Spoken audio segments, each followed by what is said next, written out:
SWOT analysis isn't just for high-level strategy, it's a powerful tool for shaping successful products. In this video, we'll explore how to apply SWOT directly to product development, from ideation to launch, and how it helps you build products that truly deliver value. Start by applying SWOT at the idea stage. Use your internal strengths to guide product focus. What are you great at as a team or organization? If your strength is UX design, focus on intuitive experiences. If it's technical innovation, prioritize complex features competitors can't replicate. Let your product reflect what sets you apart. Then, examine your weaknesses. What capabilities are you lacking? Maybe you don't have deep experience in a particular industry or lack development resources. Acknowledging this early helps you plan realistically. You might simplify the MVP, delay certain features, or bring in partners to close the gap.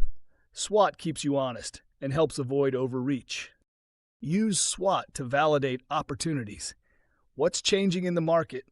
What customer frustrations haven't been addressed? What emerging tech could you leverage?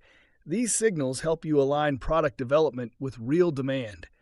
A SWOT-informed opportunity is one that's not only exciting, but executable within your capabilities. Next, consider the threats. What external factors could impact your launch or adoption? Is a competitor racing to launch something similar? Are there potential shifts in platform policies or regulations? Thinking through these early lets you build in safeguards, like faster timelines, contingency features, or diversified launch plans. You can also use SWOT as a checkpoint tool throughout development. As your product evolves, check. Are we still building from our strengths? Are we ignoring a weakness that's getting worse? Has the market shifted to reveal a new opportunity or a new threat? SWOT is also helpful during product reviews. When prioritizing features, ask, which ones reinforce our strengths? Which ones address a weakness or open a new market? If a feature doesn't support your SWOT position, it may not be worth the investment. In team settings, SWOT creates alignment. It helps product managers, designers, engineers, and marketers get on the same page about why certain decisions are being made. It brings clarity to trade-offs and priorities. Finally, when launching, use SWOT to craft your go-to-market strategy. Strengths shape your messaging. Weaknesses guide your support and onboarding. Opportunities define your positioning, and threats inform your contingency plans.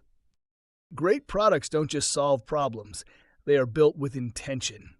Using SWOT in product development ensures your ideas are grounded, your features are focused, and your launch is strategic. In your SWOT-driven business toolkit, this is one of the most hands-on applications, and one that directly impacts the success of what you build.